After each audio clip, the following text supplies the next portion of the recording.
Okay, we're having some issues with our sound reaching the back. Sound.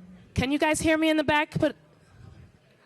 You can hear us? I got a thumbs up. Got a thumbs We're up. getting thumbs up. How about on the side? We're feeling good? On this On the side? right, we're good? All right. We got two. Thumbs up. Yeah. All right, again, we are here for the Civic Summit brought to us by the Civic Organizing Center I'm sorry. I got a face like, what? Go ahead. Hosted by Mayor Wu's Office of Civic Organizing. Let's give it up for the Office of Civic Organizing. Shout out to Brianna. There she is. Being cute in the back. Welcome everybody. Good morning. We are your hosts today. My name is Marlene, a.k.a. Marley. And my name is Thurlin, a.k.a. T. Louie. And we're Side Presents. If anybody has been to any Side Presents event, give us a little whoop whoop, make us feel loved. Okay. Well, hello. Well, we are so happy to be here in community with everybody. We know that community is our focal point. We want it to be everybody's focal. And clearly, with how quick you guys sold out this event, you also agree that community is everything. Can I get community is everything? Hey, all right. Yeah. All right. So first, before we get into our jam-packed day, because there is a jam-packed day ahead of you guys, but a lot of amazing workshops. You're going to talk about amazing topics with wonderful people. But first, we wanted to thank our community partners, the Boston Foundation. Give it up. Insert clap. Yep. And Boston University and the Howard Thurman Center. Isn't this a gorgeous space? Give it up for this beautiful, beautiful space. Yes. And let's not forget, we're celebrating an important weekend. Y'all know what weekend this is. Martin Luther. Exactly. Perfect event to throw on his weekend, this birthday weekend of MLK Jr. So give it up for you guys again for supporting this, for continuing to show us that community is very, very important. And also with networking, because it's not easy to network outside of your own bubble. I just found out the other day that there's 24 neighborhoods in Boston. Anybody else do that? Yeah. Who's here from Roxbury? All right. Who's here from Chelsea? Nobody, because Chelsea's not a part. It's just not that. I wish you guys could name all of them. I have a list, but I'll come around and see if you actually know it. And I hope you guys have enjoyed the bingo. Somebody asked us, we had a Tom. Where's Tom? My man Tom. Tommy over here. He asked us about the bingo. Yes, you can fill out the whole card, but it is line by line, and then you'll get a ticket if you do win that line. I don't know how bingo works too well. Tickets as well. Yes. So plenty of chances to win, plenty of great opportunities to go home with some great stuff. Yeah. Also, we have so you said the bingo, our Canvas Studio Station. Yes. So please check that out. There's also a resource hall that's right over here that I think we might have passed by, so make sure you take some time to go over there, see what they have to offer. There's plenty of information about housing, first-time home owners, BPDA is over there. Just go ahead and take a look. They have tons of resources for you. And also, before you leave today, please visit the meditation room, because it's truly a gem.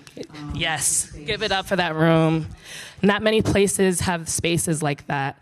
And with that being said, because Marlene and I can sometimes get nervous up here. I like to do something whenever we host events. I like to make sure that we, before I say that, I will say that I had a conversation with Nick, and he'll be up here in a second, and he just prepped us with information about that meditation room. And it was funny because I came to Marlene and I said, I want to do a breathwork exercise with people that are in the room, because I do believe, as a yogi and as a person that believes in higher power, but also I just believe in community so heavily that I believe that breathwork is a unifying force that connects us all. So I'd like, if you would like to join us in this moment of meditation, less than 60 seconds, I promise. Just close your eyes. I have to participate too. Yes, just close your eyes for a moment. You could place your hands on your thighs or your knees with your palms facing up. If you'd like, you could touch your thumb with your middle finger. And let's take a deep breath in through our nose and a big open mouth exhale. Let's do that again. Another deep breath in through your nose, fill up your belly.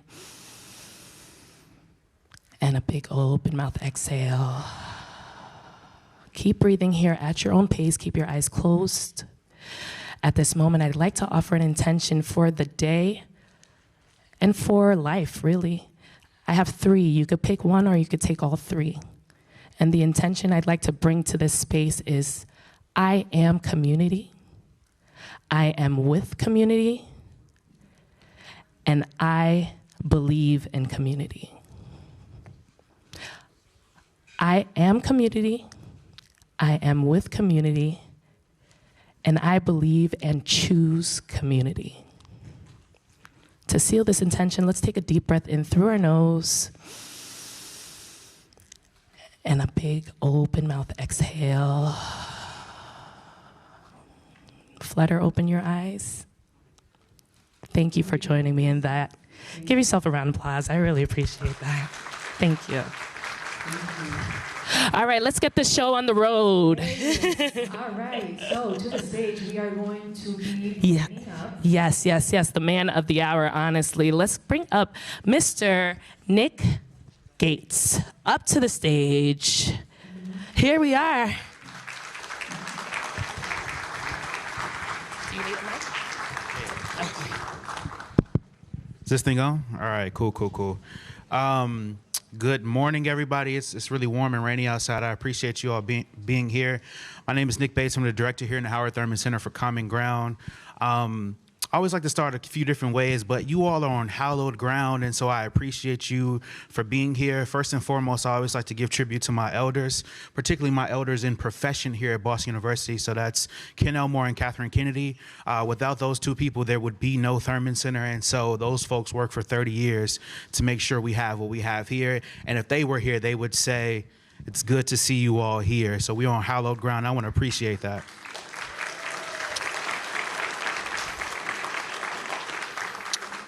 So this space that you all are standing in opened in January of 2020.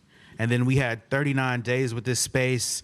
And then as you all know, we entered into that period that we like to act like it didn't happen, but it's still happening to us today. Make sure you all stay safe. But Howard Thurman, in his autobiography, he would say, my dream is to build a structure with a sanctuary, state-of-the-art electro audiovisual, a dining room, classrooms, and at the intersections in this space, there will be religion, culture, art, dining, fellowship. He wrote these words in his autobiography. I like to say that we achieved his dream by building this space. And so I'm very appreciative to be able to have you all here. In this space, we do have classrooms, a meditation space, a wonderful great room space that you all were lounging in, where if you come in here on a Monday through Friday, you'll see our students hanging out, talking. They'll say they're studying, but they're actually on Netflix, watching Love is Blind, some reality TV show that I hadn't heard of, and their headphones where they tell me that they're studying, but they're listening to K-pop. I appreciate it. I learned a lot from them. But I say that to say we've created this space that is core to us and is centered with Howard Thurman's ideology of fellowship. He believed that contact without fellowship breeds people to be unsympathetic and have ill will. But he would say that the reverse is true. Contact with fellowship breeds people to have sympathetic understanding and love for each other. So I'll close on this. He has this ideology of a love ethic, and he believes it has 3 prongs. First, he would say that we must want to love quite simply because we all want to receive love. And if you haven't been able to in your life, I'd encourage you to push your definition or expand your definition of love beyond familial and beyond those you hold close, and think about it as everyone in this world.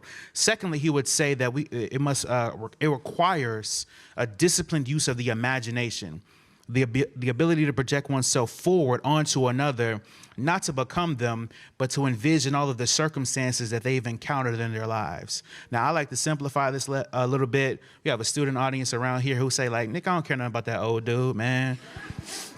I'm just trying to go to class. And I'm like, yeah, but like this old dude had like some really dope things to say. Like your favorite person, like Martin Luther King borrowed a lot from this old dude. Like, in fact, King went here for his degree, and he would sit in Marsh Chapel where Howard Thurman would preach. And he would sit at the back of the chapel with a notebook and do this. And then King's friends would go like, did you understand anything that Dean Thurman said? And he would be like, yeah, nah. True story, I'm not lying. Y'all can research it. True story. So I would call that disciplined use of the imagination. I would call it intentional empathy, right? This idea of being intentional in the ways that we're being empathetic. Lastly, he would say there must be a sense of leisure and love. Though we don't love one another for that sense of leisure, we do so because of number one. We all want to receive love. And so in closing, I would say, welcome to Boston University. We're happy to have you all here. It does us no justice as a university if we are named Boston University and we don't interact with the people and residents of the city of Boston. I want to be clear about that. And I say that as someone who lives in Roxbury and Dudley, okay? Not in the suburbs, in Roxbury, right? And I'm not from here, I'm from Chicago, but I've grown to appreciate this place. But in closing, I would say it does us no good at university if we, as Boston University, don't interact with the city of Boston. And so with that being said, Howard Thurman would say, either love is a necessity or a luxury. If it be a luxury, it'd be expendable. But if it be a necessity, it'll be something that we prioritize. So I hope in this space that you all will prioritize this exchange of love that you're having with one another. Thank you all for this time.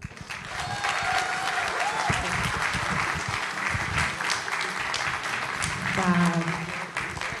Nick, I've heard you speak 2 times, and in these 2 times, it has been impactful. Thank you so much for your time. Yes. One more round of applause for Yes. And I also want to mention, like I said, my name is Thurlin. It's never easy when people first read it. They're like, how do you say it when I say it? So I want to publicly apologize for saying your name wrong and say his name is Nick Bates, y'all, okay? With love, but I want to put, make sure, respect on your name. It's a thing. But yeah, now we... So we are going to welcome up to the stage Natalia Benitez Perez, who is the director of the Office of Civic Organizing. Good morning, everybody. Good morning. I am truly beyond happy to see you all here today. Before I start, I would like to acknowledge a few folks in the room. Mayor Michaud, thank you so much for being here. Councilor Durkin, thank you so much for being here. We have Tiffany Chu, Chief of the Mayor, right in the back. We have Yusuf Ivali, Deputy Chief of Staff. We have Brianna Malor, who's my chief. And we also have Chief Sheila Dillon, Chief of Housing, as well as Chief Jose Maso, Chief of Human Services. So, thank you so much for being here. But honestly, thank you for making it to the Civic Summit 2024. Woo! Give yourselves a round of applause for making it here on a Saturday, early, while it's raining outside on a long weekend. So, my hope for all of us today is that it serves as a crucible of knowledge, forging insights that empower present and future civic leaders to translate wisdom into tangible actions within our communities. This year's theme is community over everything, which means community really fuels our service leadership. Everything we do is for the love of our people, our neighborhoods, our community, our city, and the causes that we hold dear. We have so much in store for you today. We have a fireside chat with the mayor in just a second. We have great speakers coming to give you the best sessions ever so you guys can learn a lot from today, and as well as a panel that will be happening at 2 p.m. But I would like to thank Boston University, especially Jake Sullivan, Kenny Ryan, and Nick Bates, for being a wonderful community partner to us. We truly came to them with an idea, and because of them, this materialized into what we have today. So thank you so much. I would also love to thank the Boston Foundation for supporting us and for graciously participating with us today. We'll have Lee Pelton, their CEO, join us for the panel.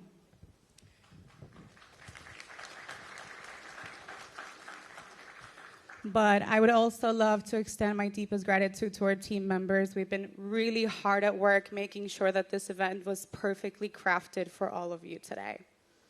But honestly, none of this would have been possible without our volunteers who have graciously donated their time to be here with us today. So thank you so much.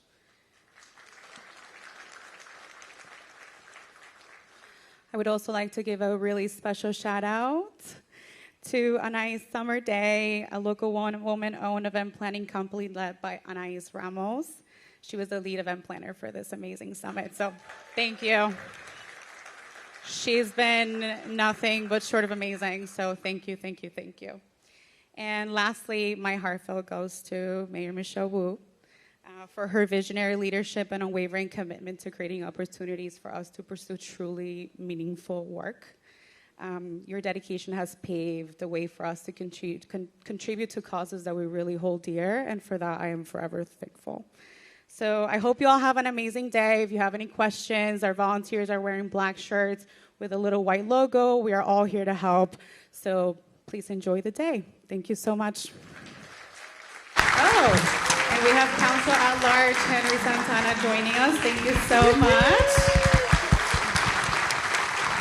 Thank you, Natalia. Thank you so much. Yes. Shout out to all the amazing people who organized this event. It's truly wonderful, and we're making history, like Thurman mentioned today. Yeah, this is the very first Civic Summit. So give it up for you guys for really making this happen and showing us that it is important to have community events like this. And let's see. Where do you start? I got nervous real quick. She's excited about this one. And Ms. Vera, who is? She's right there. That's our girl. So we're going to bring up two lovely ladies. I just called out one of them, but also our dear friend, Jeneé Osterheldt. She is a Boston Globe writer. She is the leader of A Beautiful Resistance. She's a friend. She embodies grace, intelligence, and love with everything that she does and everywhere that she is. So it's really an honor to just share kissing spaces with her. And yeah, we'll bring you up. Are ready for this. So please, welcoming to the stage, Miss Jeneé.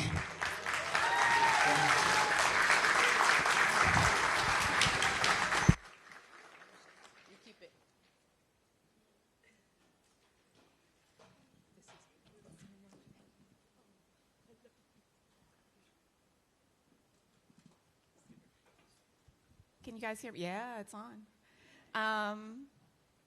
Good morning. I am also coming to you live from Roxbury. I was a South Ender for 5 years, though. Forgive me. Those of you who are familiar with me know I'm not afraid to ask the hard questions and examine the hard issues. But today I'm really in a place of softness, and I'm so happy to be here with our illustrious Mayor Michelle Wu. But I want to first touch on something Nick said about community and leading with love. One of the actually I'm gonna say three of the very first people to welcome me to Boston when I started at the Globe were Jessica Pierre, who I hope is at a spa somewhere. Melissa Valdez, who is now one of my very best friends, and our very own Mayor Michelle Wu, who was not mayor then, who stormed up to me, and I do mean stormed, at a party full of like elite, powerful CEO boss women. I'd only been living here a couple of months, and I was standing next to my mentor, Anne-Marie Lipinski, and she's like, "I am so happy to meet you." And in my mind, I'm like, oh, she's talking to Anne-Marie. Like, and then she looked at me and said, "You're Jeneé, right?" And I was like, "Yeah." And she was like, I've never seen anybody like you in the Boston Globe. I'm so happy you're here.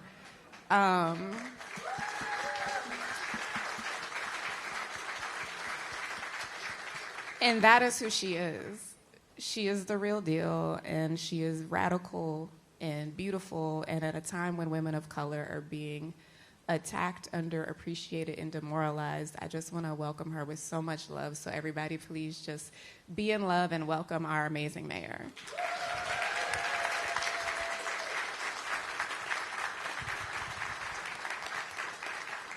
Good morning, everyone. Sorry, guys, I'm used to having on kicks and jeans. And I would have had them on, but I couldn't find them in my messy room, because that's how we're starting 2024. First, congratulations.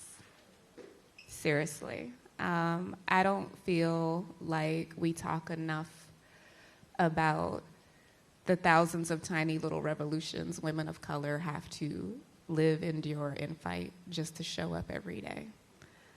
And you do it with such grace. I've really been heavy as we enter the new year, thinking about Dr. Gay, and more recently, Dr. Candia Bailey, who died by suicide after enduring much workplace harassment from her white boss. And I've seen you endure it. I've seen Jessica endure it. I've seen Brianna endure it. I myself have endured it.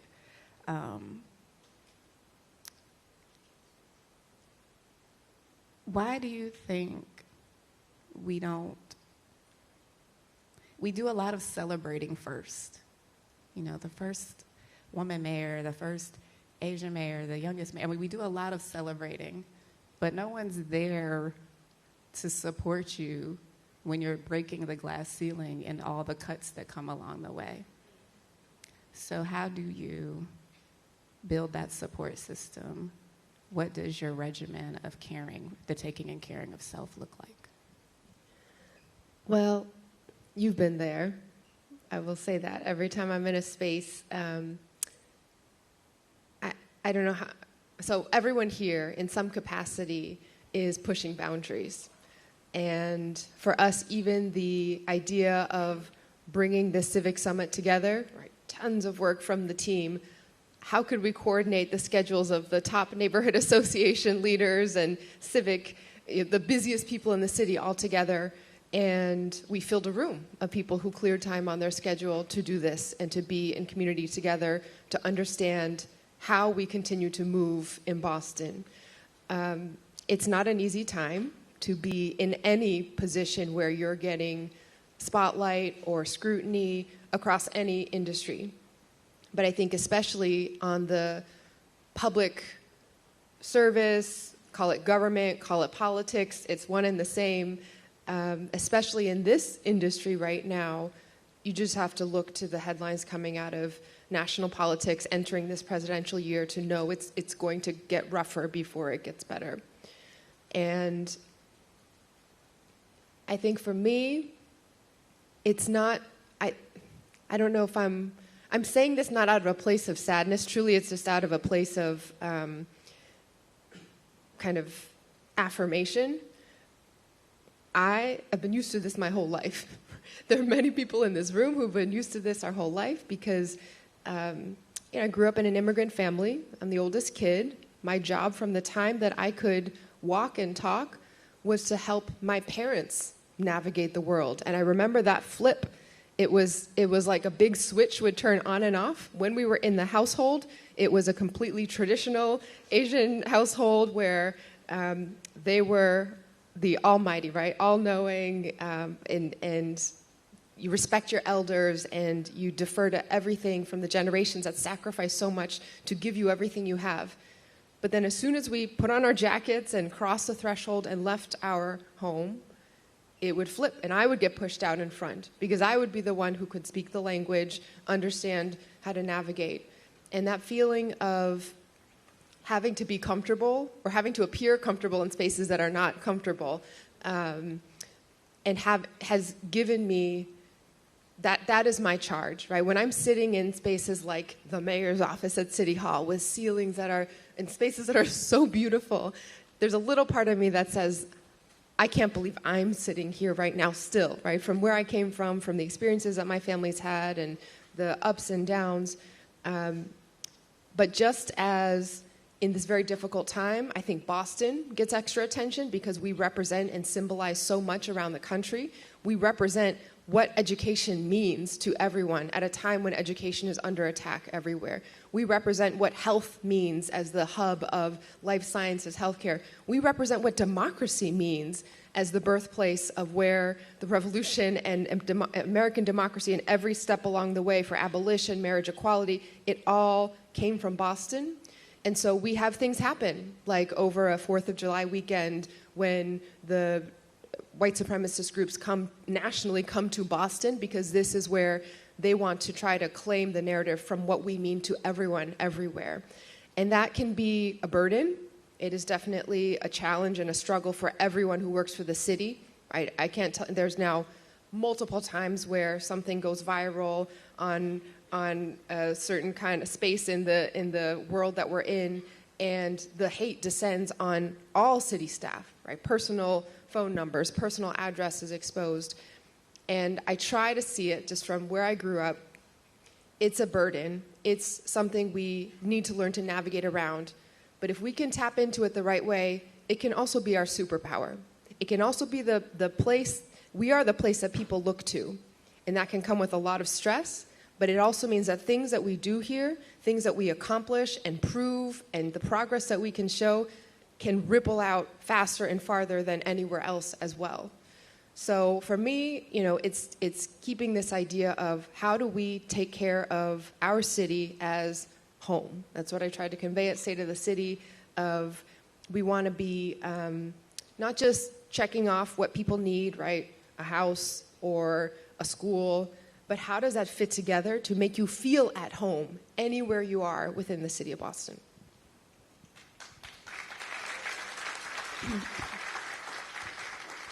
I've been thinking a lot about the idea of home and community and how we water everyone, but you have to be your first house and you have to be your first revolution. You water yourself so that you can water others. This city, which is not where I'm from the Northern Virginia, D.C. area, has become such a home to me. My family is aghast at my Celtics love. In the way that I wear my green proudly. And if you talk about Boston, I will be in your face the Bostonian way. Now that I'm a deputy managing editor, I am doing a lot of hiring at the Globe, and so many journalists, young journalists of color that I'm trying to hire from across the country are often hesitant about coming to our city. They don't want to leave home, and they don't want to go somewhere where they don't feel like they can be at home. And I tell them, this is not a white city. This is a city that's been complicit in a narrative of whiteness. And not whiteness as in individual white people, but whiteness as a power structure. And what I've seen over the last 5 years, almost 6, is a city that is at war with itself and who it is. What is the story we tell ourselves about Boston? And what is the story we tell the world about who we are? I see a city at the precipice of promise and possibility. I like the Celtics so much because I feel like they're having their own revolution as our city is, right at the intersection of greatness and who we dreamed to be and shedding who we were. What is the story you tell yourself about Boston and who you want us to be? For me, it starts very, very personal. I grew up in Chicago. There you are. But I never felt, there was nowhere that I actually felt I belonged and was deeply rooted until I came to Boston. All growing up, we spoke a different language at home than most of my classmates, ate different food, got bullied when I brought lunch from home, packed a lunch and was opening and eating that at school. And my parents had moved us around a couple times. It was all about how to live a better life, how to give me and my siblings a better life. Than they sacrificed everything to come here. And so every time my dad got a promotion at his job as a scientist, the family would move. We moved, I think, 3 different times across my childhood to buy that next smallest house in the best public school district they could afford, right? And so that meant that I got the chance to experience amazing, like the world-opening opportunities through education that I am determined to bring to every one of our young people. But it also meant that in most of my situations, I was always living in a house that was much smaller and felt very different than the other folks in that district, a school district, because we had just barely clawed our way to be able to live on the edge inside there. And that sense of not quite always sticking out in some way,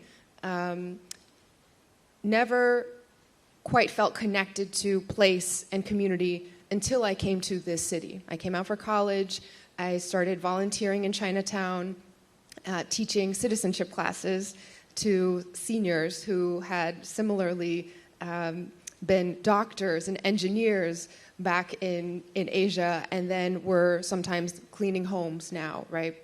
Working in service level jobs so that their kids and grandkids could have the world. And for me, it was being there, and we'd have the class during the day, and then after class is when sort of life really started. They would bring out all their mail that needed translating. What did this utility bill actually say, and how do I do this and that? And as I tried to start pulling in resources for my students, these folks who are my elders, it became clear how much Boston was already making available. We had childcare programs in the neighborhood. There were ESL classes. There were workforce development programs. There was affordable housing programs. If you could figure out how to get yourself into the spaces where you were on the list, right? And so it felt like everything was here. The resources, the commitment to include everyone, and we just needed to kind of close those gaps for access.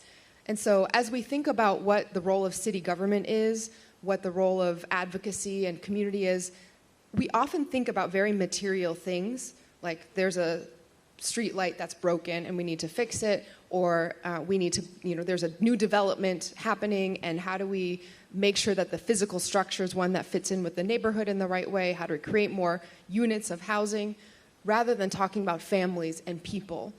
In Chinese, the word for home is different from the word for house, similar to English. Like 房子 is house, like the structure, and then 家 means home. But it also is the same exact word for family, 家. So you have to really specify when you're talking. Are you going to a home and then you understand it's not the people? Or like 回家, you're going back to your home physically? Or are you 跟家人在一起? Are you there with your home people, your family? And that concept, I think, is really important for our city, where in terms of the physical stuff, the structures and the mechanisms and the programs and the things, most of it exists somewhere. But are people actually accessing it? Are people actually coming together and feeling like they're connected in the well-being of this block being connected to that block, being connected to that neighborhood way over there, as we perceive our city? I really believe that all Boston has to do, we know what to do. We have the resources. We have the activism unlike anywhere else in the world.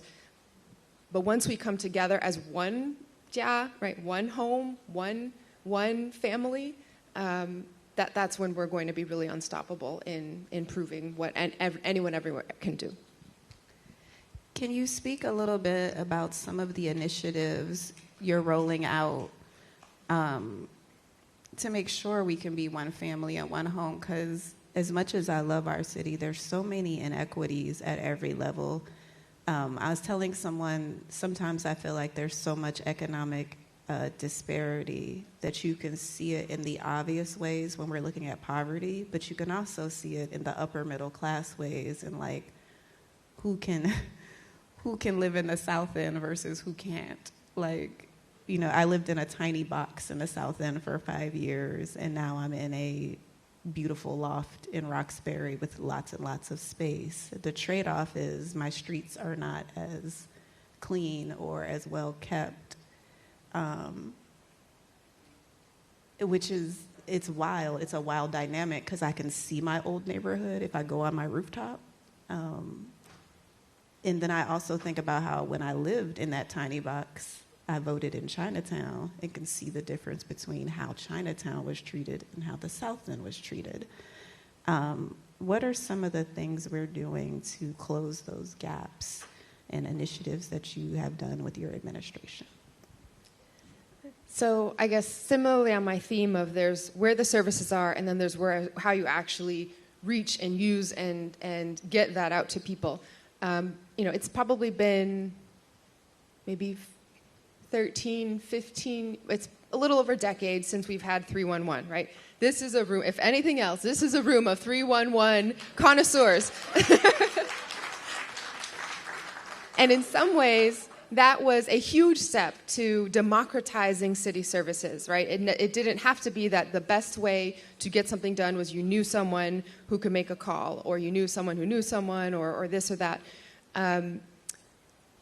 We have to be very careful, though, about just relying on something that kind of uses a technology solution and puts that in the space away from people, right? Not that I'm saying we should go back to the original system or anything, but when you get to a certain place with how you use 311, when you're just looking at data and not the people behind it, then it's like, okay, we're going to respond fastest to the places where we've gotten the most 311 things coming in. And that can be a place where people have more resources to be able to have the time to use 311. It could be where there's more resources and familiarity with technology to know that 311 exists. Or it could just be the places where you kind of get to it a different way, where the places that are most traveled but may not be the highest priority in terms of equity or need or impact end up being what we see on the back end when we're just relying on that. And so there's been little things that might not feel, I can talk about our housing initiatives and some other things that we touched on in State of the City, but I just want to mention this little shift as an example. And so our ONS team, Neighborhood Services, shout out to the hardest working team in the city. They have started something called Field Fridays, where rather than just show up at meetings, and we need to, of course, continue doing that and continue being as reactive as possible and responsive as possible when there are needs. Also having a place where city staff are just proactively out in community walking and logging those needs directly. Right? The idea of civic organizing is that we're not just sitting back in City Hall, disconnected from community and waiting for what comes in, wherever it may come in from, and trying to judge what frequency and how to prioritize that. But we are actually, hopefully, building that direct connection and two-way relationship and ownership of city services, where we can together understand how to get the resources where they need to go. And the only way that that can happen with true equity across the city is for all of our neighborhoods also to be in fellowship and co-ownership together. So that's a little bit of what we're trying to do today. And of course, there are many other programs, whether it's on the economic opportunity and inclusion side, to close gaps. I mentioned the other night that we're one of the only cities in the country with a sheltered markets program. It means that where there are documented disparities in the percentage of contracts going to businesses owned by a community of a certain demographic relative to the availability of those businesses in our community, and there's been lots of multi-year studies to document that, very legally, carefully document that, then we are actually able to designate opportunities specifically to address disparities. And it can be, at this moment in the country, when all sorts of initiatives around DEI or this or that term are being attacked, Boston is actually doubling down on proving that we all benefit. It is to every single person's greater prosperity when everyone in our community has the opportunity to access that.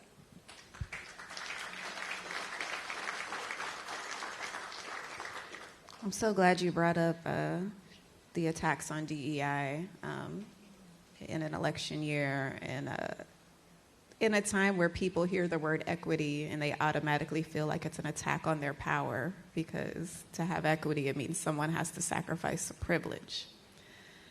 Let's talk about the dinner real quick and fast and get it out the way. It was great. We had Chinese food. It was delicious.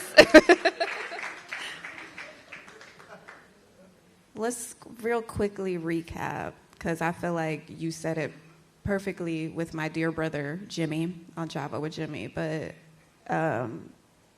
why is it necessary that we have spaces for electeds of color, that we have things like NABJ and NAHJ, that we have, the Chinatown Association? There's so many affinity groups that exist because we need safe spaces to belong to one another and have safety and solace in one another. Can you talk about why it's necessary to protect that and double down on these types of things? It's, I think many folks might understand whether you were the first from your family to go to college, or the first woman to be in a major leadership role, or the first person of color to be part of a certain group or opportunity. There is this double or triple expectation that not only are you going to do the job, make no mistakes, but also have no complaints about anything that's happening around you. And that feeling sometimes of how much, when you look different from the past expectations, or you're right on the front wave of shifting how leadership appears, it creates this disjointedness within yourself sometimes, that you have to constantly make the calculation, am I doing this because I believe this and this is the right thing, or I myself believe this is the action to take, or am I doing this, do I need to do this because I am actually paving the way for everyone else who might come after me who of the same identity or community. And so that sense of expectation creates a lot of internal back and forth, right? Imposter syndrome is very, very real in every industry, in this city, in this day. And to have a space to just tap into who you are as yourself again, to share in an experience that other people have across different facets of identity and different bits of our lived experience, it gives you the sustenance to be able to do even more for the community at large, and to be able to feel sure about the decisions that you're making and how to navigate the complications, right? I remember being on the city council, being elected in 2013, where we doubled the number of women serving that year. When I was elected, we went from 1 to 2 women serving on the Boston City Council. And that whole first term, when it was just our amazing now Congresswoman, then Councilor Ayanna Pressley and me, there was so much intensity. What are the women councilors doing? How are the women, are they voting together? Are they doing something different? Are they in a fight with each other? Right? It was all about women councilors. We doubled the number of women on the council the next election year also. We went to 4. And that was a high watermark. At that point it must have been 2015, that was the most women who had ever served at once on the council, matching, there was a brief period in the 90s where there were 4 women as well, but we had never cracked 4 in the history of Boston. And finally we were back to 4. And it was still, now there's so many women counselors. What are they doing? And we took advantage of that sometimes, right? We launched an initiative on childcare and early education, looking at it from every angle, and we tried to use every bit of that momentum. And then when we got to 6 women on the council, I never heard the term woman counselor ever again, right? It's amazing. We celebrate the women who are serving. We celebrate the leadership that they bring, but it's no longer a thing anymore because we've passed that tipping point. And the stress initially of thinking, okay, how do I be the woman counselor properly in this instance, just dissolved away when it no longer became unusual. But that first wave is going to feel something different and have to navigate a different set of challenges. And to do that and to keep hanging in there and to keep going, to keep that wave flowing so that we can get past that, takes energy. It takes a a lot out of individuals. And so to have those spaces is so important across across your specific focus area, within your field, across your generation, across all facets of our identity. And this particular group, the Electeds of Color in Boston, was started, I think at this point, probably 15 years ago, before I was elected, when the numbers were far, far smaller. They could have sat around this table, not the one that we were at a couple weeks ago. And part of this tradition is we rotate who hosts the annual holiday celebration just to be together. And of course, we've all been in a situation where a mistake happens with email and you reply all instead of, and this and that. But it has never gone viral to the international world before. And we had this experience where there were TV cameras camped out outside that event, and everyone had to kind of steel themselves with all the flashing and this and that, the microphones, just to be in fellowship. And in some ways it showed exactly why it was needed and exactly why we need to keep continuing to let those waves flow.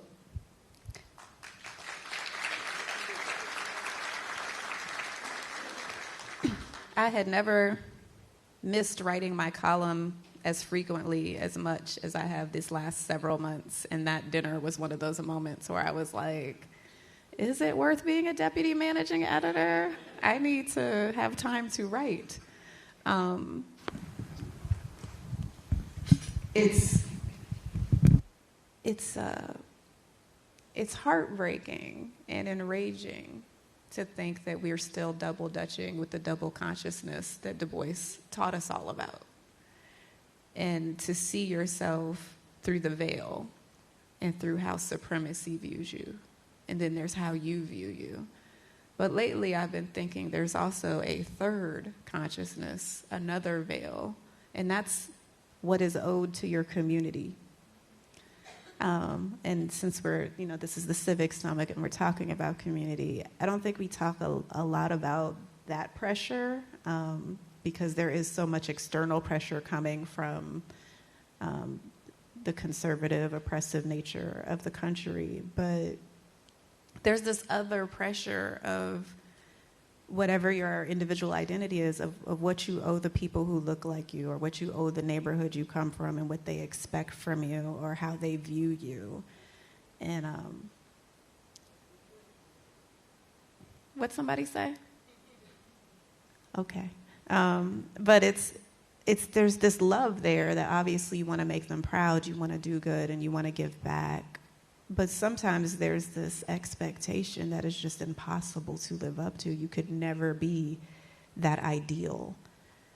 How do you navigate that? This is reminding me of two moments that kind of got to my core around this experience. One was in Chinatown, right before my very first election to the city council. And we have one of the most historic Chinatowns anywhere in the country, also one of the largest residential Chinatowns, because so many generations of activists fought to preserve housing rather than let it just turn into kind of a commercial, touristy place without real neighbors. And there are these organizations within Chinatown called family associations that are people of the same last name who, when they first immigrated to this country, sometimes hundreds of years ago, banded together to try to be in solidarity, to have those spaces to be in mutual assistance. And today, these organizations exist as social networks. They provide scholarships for kids going to college. They do work in the community, volunteer. And every single one has to have their separate banquet at Lunar New Year, right? 40 banquets, all the same. And they invite every other association. And I was at one of these banquets, and they said, it was actually the one for my last name, and they are one of the smaller of the family associations in the community, and they were saying, we're counting down to election day, we're so excited, and then they turned to me and looked with no smile, you have to win, and I was like, okay, thank you, I'm so happy for your support, and they're like, no, you have to win to bring glory to the family association, right? I'm looking out, there's hundreds of people, and it actually took me back in that moment to an experience when I was much younger, Right? We didn't have a lot of money, and even as my family was kind of working their way up to middle class, and we didn't go out a lot. We didn't go on trips a lot. It was fairly rare that we would stay in a hotel ever. And on one of these family trips, we were in a motel for an evening.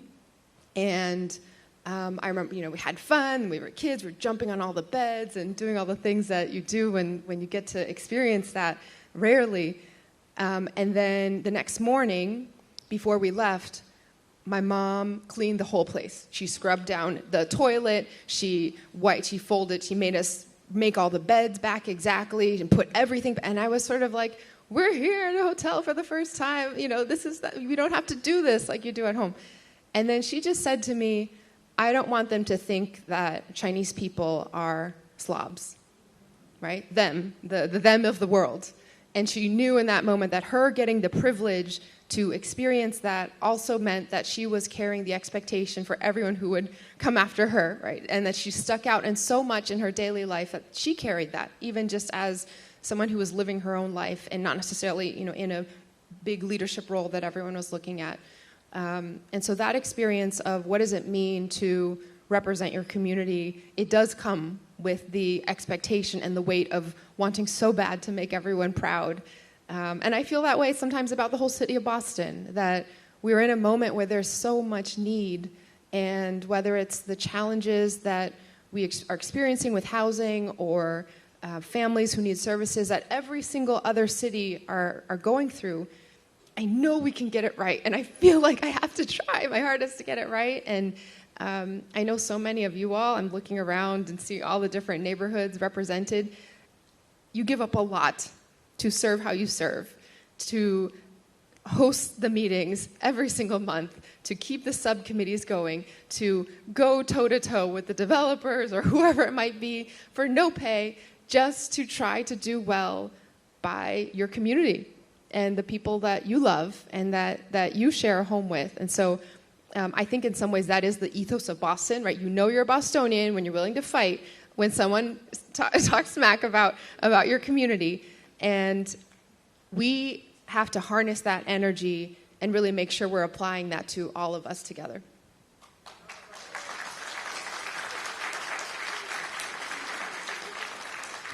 We're getting close to time, so I have two more questions. I don't feel like there's ever enough time whenever I'm in conversation with you. Actually, I'm going to take three. Sorry, Anais. First, my good sister Shirley Leong just wrote a column that if I was not so busy being in leadership, I would have wanted to write. And it was about, I was in the audience when you announced the free access to so many of the arts institutions. I grew up in the DC area, so I was aghast when I moved to Boston and had to pay for museums, because I just grew up being able to do that for free at any time. And during my year at Harvard, I was able to go to stuff for free too. Can you talk about why it's so important? For those of you who don't know, my writing, when I'm able to write, centers at the intersection of art and justice, culture and justice. So can you just speak a little bit about why that's so radical and important and necessary to have access to those institutions and spaces? I shared a story during the State of the City that was actually the first time I said aloud in the kind of, maybe we had practiced it maybe 2 or 3 times before. The first time I got through it without totally sobbing, right? It was a really deeply emotional situation for me because one, I shared about how my mom, new to this country, found a way to figure out which was the free day at the Art Institute of Chicago downtown, and then she would haul me there in the stroller and spend all day with me, looking around the museum and just feeling that sense of grandeur and space. And I don't remember it, right? I was too little to really remember any of it. But she would tell me that story all the time as I was growing up. Sometimes it was to prove how good of a mother she was and how hard she worked to make sure that, and I don't even remember the sacrifices.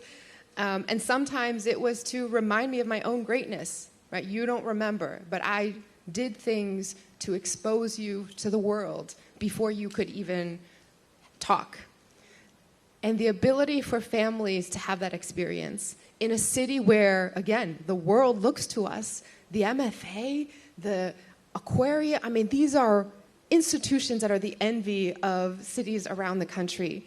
And it's part of the birthright of Boston kids, right? This is their city, and we need them to understand and step into their own power within our city, because the problems are great. They're going to be the ones to fix climate and housing and everything for us as well. And that feeling, first I want to acknowledge how hard of a leap of faith this was for our institutions as well. Cultural institutions, after coming out of the pandemic, still are really struggling financially.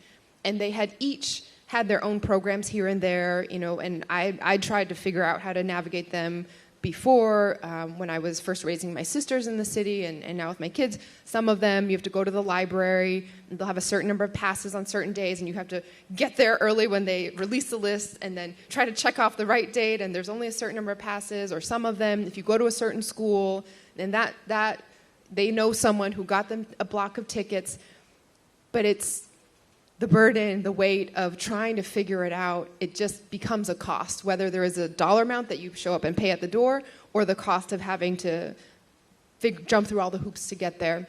This is their city, and we are going to make sure that all of our kids experience the world at their fingertips, and I'm so grateful to our cultural institutions for going in with us on it.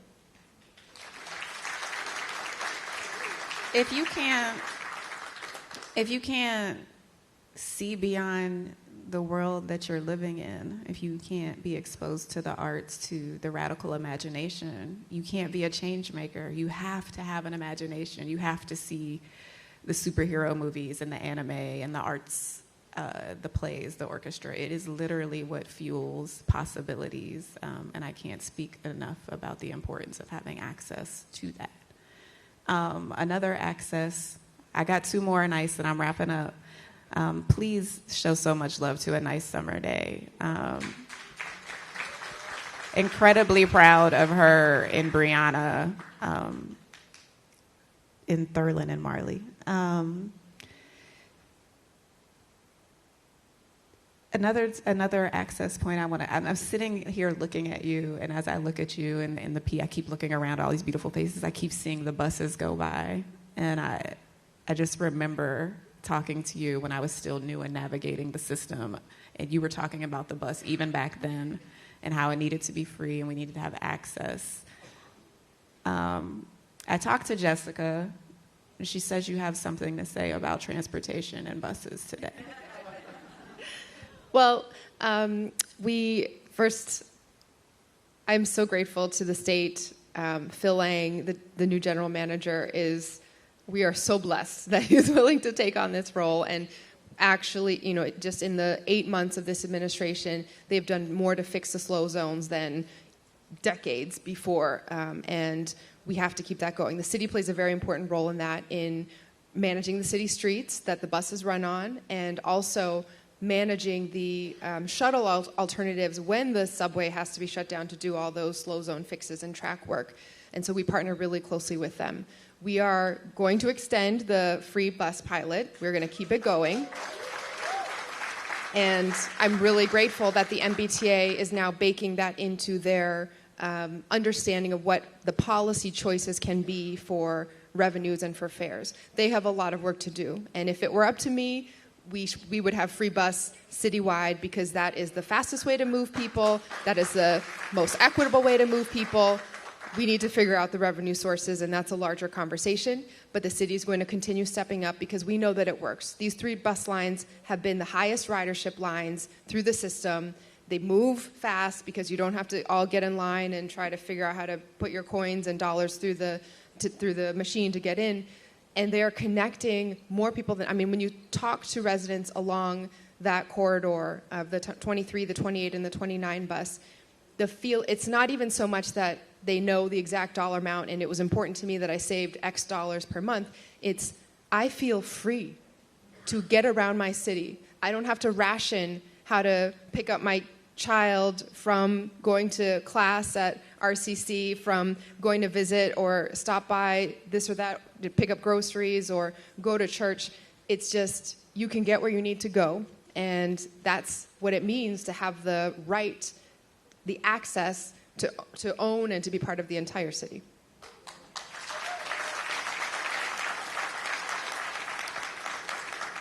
And our last question, my last question, which you've answered before, and you'll answer again, because it changes.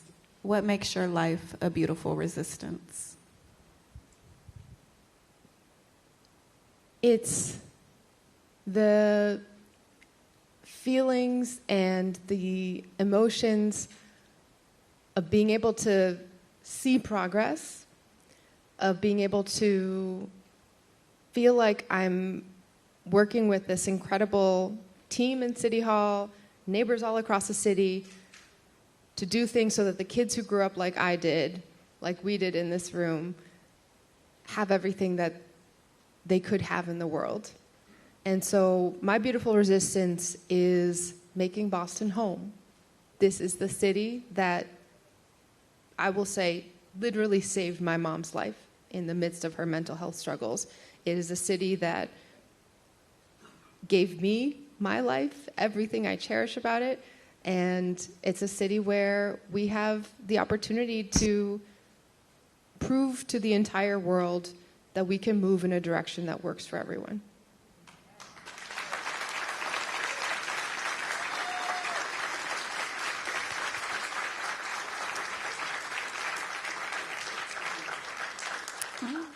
This is the city that's become my home, and this is the city where I mourned my mom, and this is the city where I met who would become the marvelous Mayor Michelle Wu.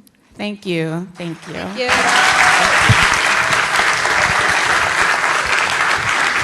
Thank you so much, Jeneé. Thank you so much, Mayor Michelle Wu. Please stay on the stage for one quick moment. One quick moment. Quick moment. Oh, pictures. Oh, I'm so sorry.